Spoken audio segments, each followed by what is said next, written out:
These new visions of Odin trouble me. Am I alone in seeing them? Or do the tales of Svartalfheim hold some other meaning? Perhaps I should warm my bones by the fire. Gather my thoughts for a moment.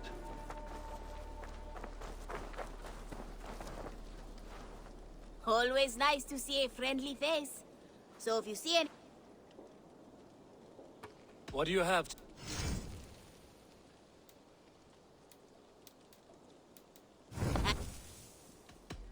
I must take my... Go with your go...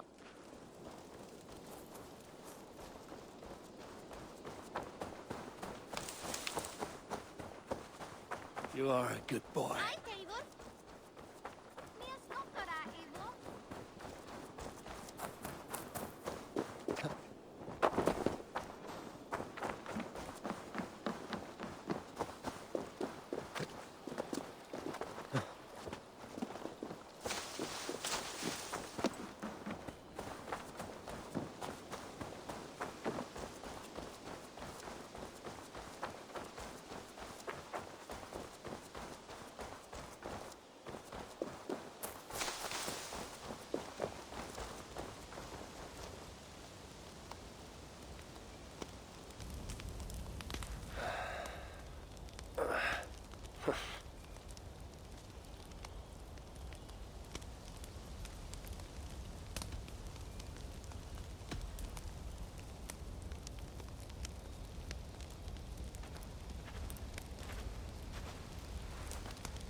Are you and Bridget well?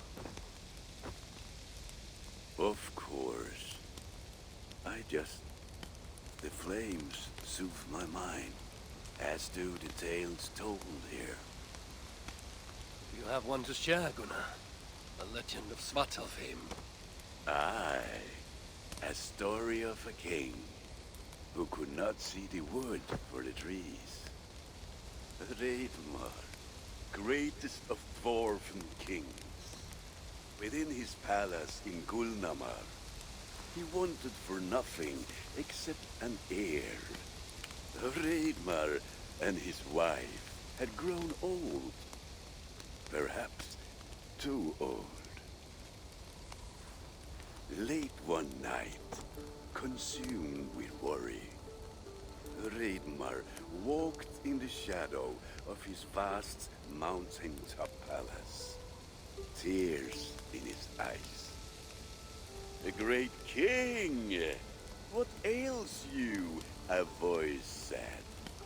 Afraid, Reidmar saw no one. "Who goes there?" he replied. Then he saw who addressed him. A vast and ancient tree, perhaps almost as old as Ymir himself. Reidmar sat upon its roots and told the tree he feared he was too old to give his subjects the legacy they deserved. The tree was so moved, it wept and offered its tears to Reidmar. "Drink, great king," it said, "and your woes shall be washed away." Reidmar observed the grass, the meadows, the leaves of the tree. His subjects' happiness could be seen in how they cared for the land. His legacy was all around him. Reidmar felt at ease, realizing he had everything he needed, and asked that the land receive the tree's gift instead. The tree's happy tears flowed evermore, enriching the land. 9 moons passed, and a baby's cry rang through Reidmar's palace. Long would dwarves place gifts in the weeping tree's roots, in memory of Reidmar and his kindness that shaped all he touched. All things happen when they should, old friend. I hope so.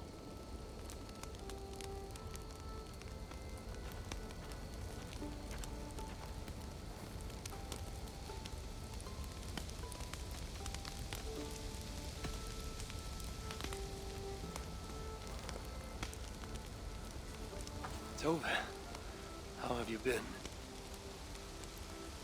The fire made me think of the myths and legends Sven loved. Would you indulge me with a tale? I would be glad to hear of Svartalfheim. I would not tell it half as well, but his favorite was a fable, to remind us to find meaning in our deeds and not in how others think of us. Svartalfheim was not short of legendary dwarven blacksmiths. Everyone has heard of Evaldil, Brucker, and Sindri. But this tale is of a stonemason. He lived as far south as he could, where Gulnamar meets Vangrid. His workshop sat upon the shoreline. Obsessed with glory, his love of masonry had all but died. He scoured the shore, seeking precious stones washed up from other realms. Then he saw it. Something beautiful, glittering, shimmering across the water, upon an island he had never dared travel to. He hastily built a boat, working long into the night. He set sail and found many rocks that sparkled and dazzled upon the island. He cried out in joy. To craft anything from such stones, he would be remembered for all time. Then he felt a sudden sting on his foot, then another, and another. His eyes adjusted to the dark. So consumed was he by his desire for renown, he failed to realize he had walked into a nest of snakes, until it was already too late. And so, clutching the stone that sealed his fate, there he died. Remembered, yes, but only for his folly. A fine tale, Toby, and well told. Sven would be proud.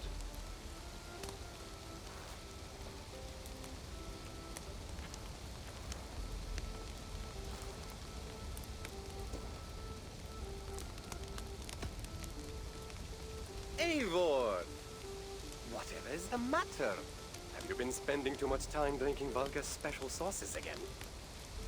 I'm troubled by visions of Odin and of Svartalfheim.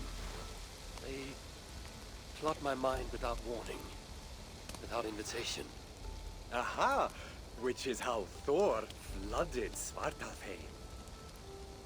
Thor, fast to act, but not so fast to think, would stomp and thump and fight and bump everywhere he and Mjolnir should go.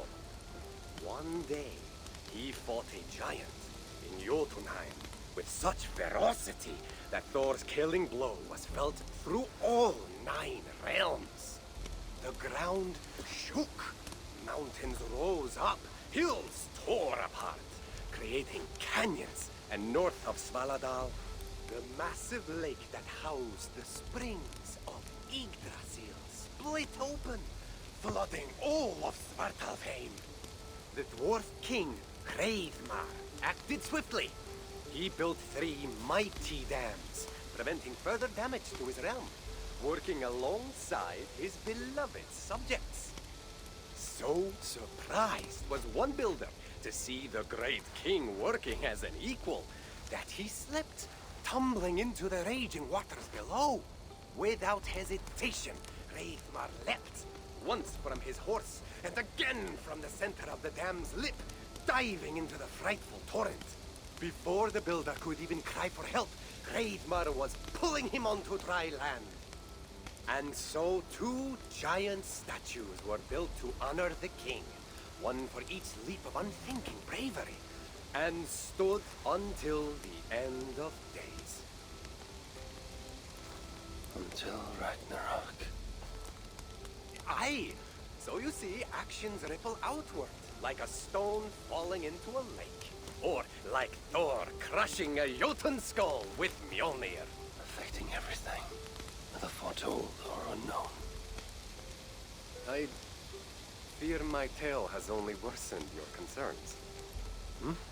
No, a good story is a log that feeds a mind's flame. Thank you, friend.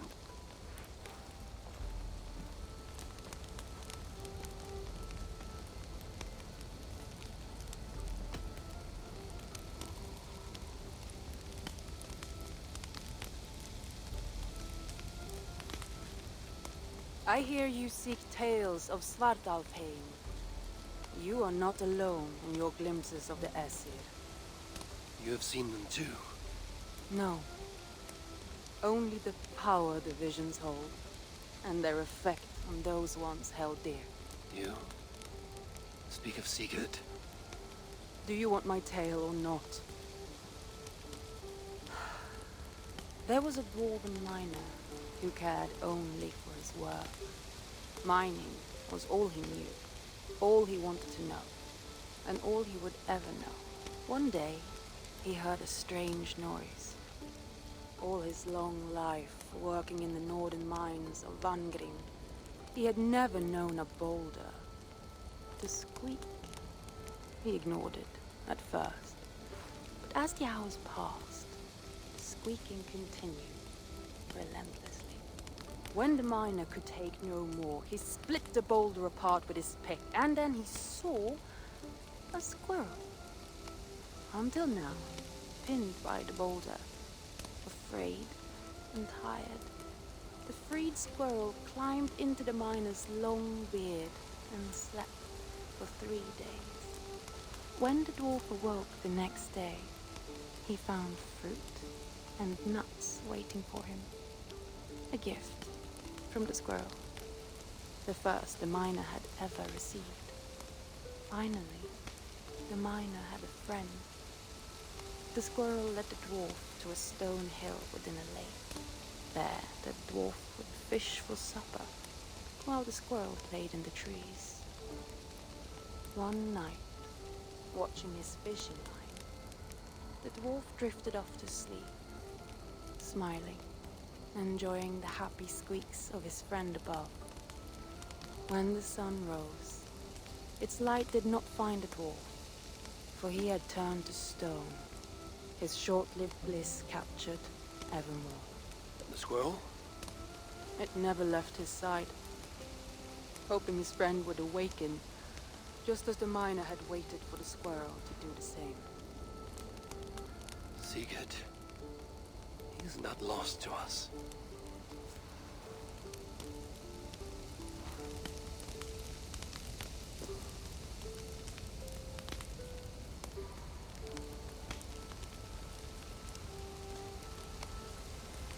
In every great story, there's truth to be found. I wonder what could be found in Svartalfheim, the place they spoke of.